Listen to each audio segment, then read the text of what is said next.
Chapter 8 How the Grand Gallipoot Joined the Nomes. After leaving the Whimsies, Guff continued on his journey and penetrated far into the northwest. He wanted to get to the country of the Growleywogs, and in order to do that, he must cross the Ripple Land, which was a hard thing to do, for the Ripple Land was a succession of hills and valleys, all very steep and rocky, and they changed places constantly by rippling. While Guff was climbing a hill, it sank down under him and became a valley, and while he was descending into a valley, it rose up and carried him to the top of a hill.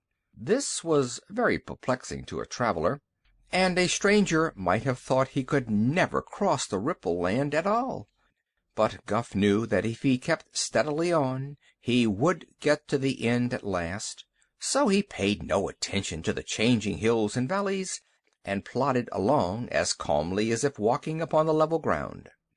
The result of this wise persistence was that the general finally reached firmer soil and, after penetrating a dense forest, came to the dominion of the Growleywogs. No sooner had he crossed the border of this domain when two guards seized him and carried him before the Grand Gallipoot of the Growleywogs, who scowled upon him ferociously and asked him why he dared intrude upon his territory. "I am the Lord High General of the Invincible Army of the Nomes, and my name is Guff," was the reply. "All the world trembles when that name is mentioned." The Growleywogs gave a shout of jeering laughter at this, and one of them caught the gnome in his strong arms and tossed him high into the air.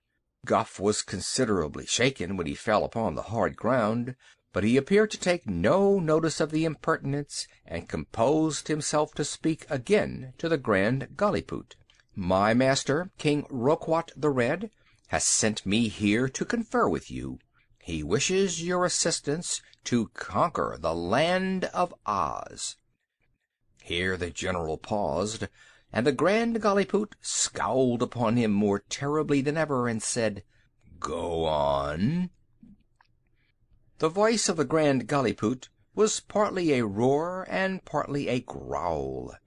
He mumbled his words badly, and Guff had to listen carefully in order to understand him. These Growleywogs were certainly remarkable creatures.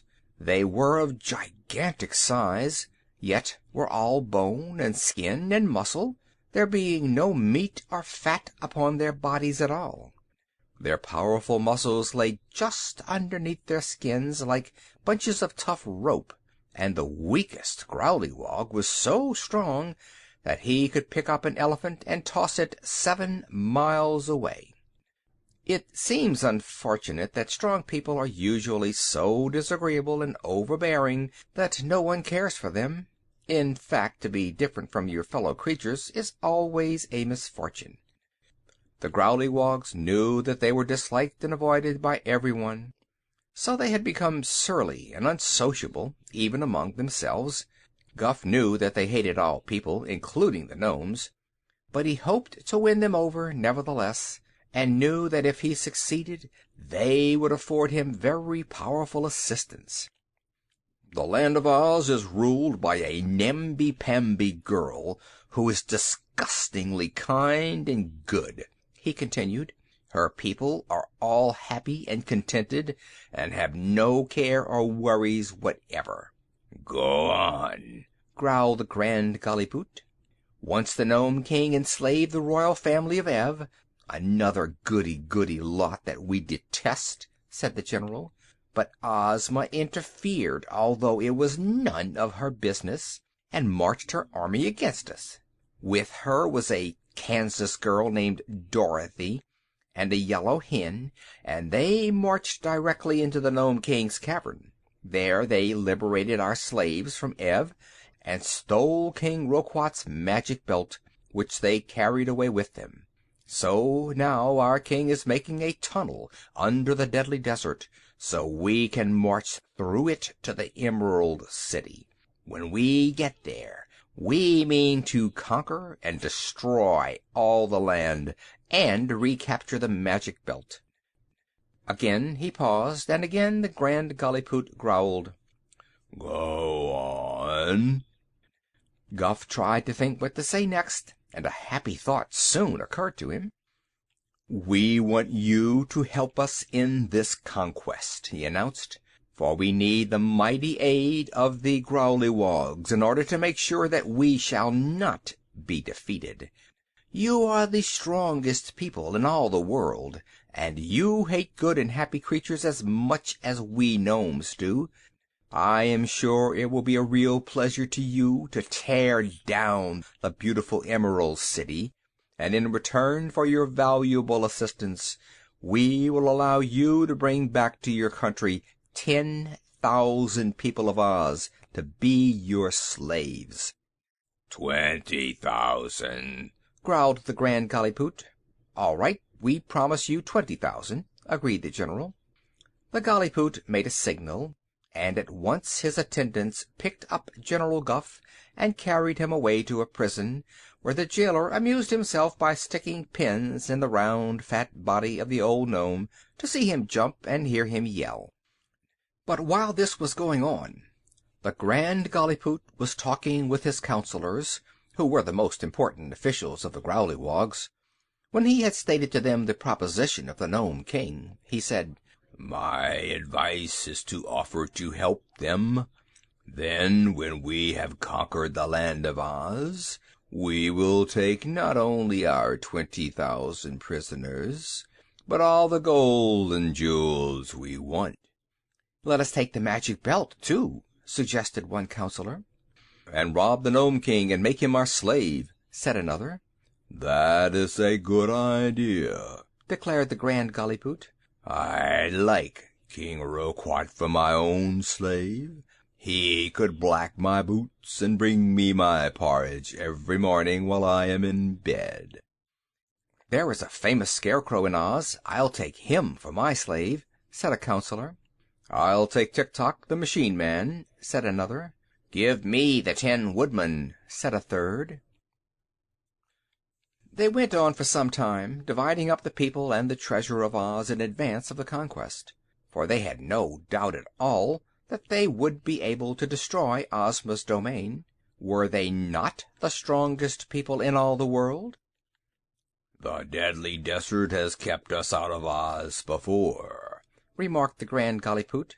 "But now that the Gnome King is building a tunnel, we shall get into the Emerald City very easily. So let us send the little fat general back to his king, with our promise to assist him. We will not say that we intend to conquer the gnomes after we have conquered Oz, but we will do so just the same." This plan being agreed upon, they all went home to dinner, leaving General Guff still in prison. The gnome had no idea that he had succeeded in his mission, for finding himself in prison, he feared the Growlywogs intended to put him to death.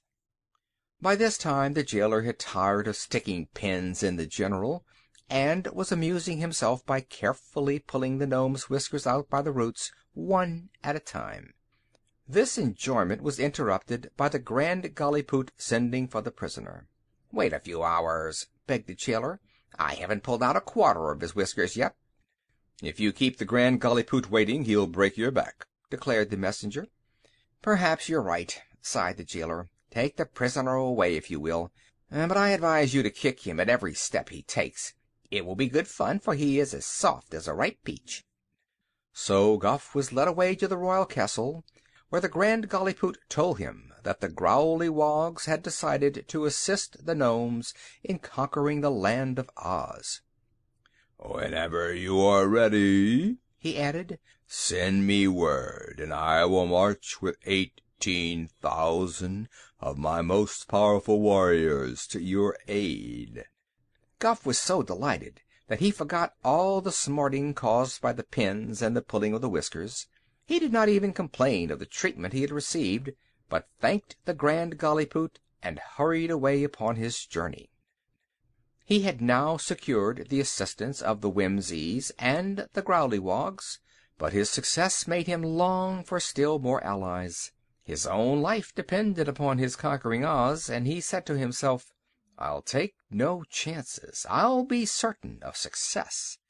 Then, when Oz is destroyed, perhaps I shall be a greater man than old Roquat, and I can throw him away and be king of the Nomes myself. Why not? Whimsies are stronger than the Nomes, and they also are my friends. There are some people still stronger than the Growlywogs, and if I can but induce them to aid me, I shall have nothing more to fear." End of chapter 8.